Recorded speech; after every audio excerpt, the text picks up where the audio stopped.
సమయం నీతోనే ఉండదు, పరుగులు తీస్తుంది, ఉరకలు వేస్తుంది.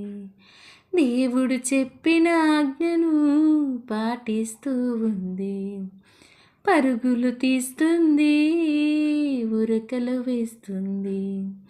దేవుడు చెప్పిన ఆజ్ఞను పాటిస్తూ ఉంది. ఓ మనిషి, ఇందాక ఊరుకుందువు, కాలమే పరుగులు తీయక ఉరకలు వేయగ, కాలం నీతో ఆగదు.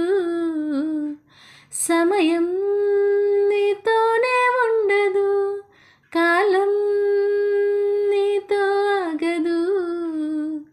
సమయం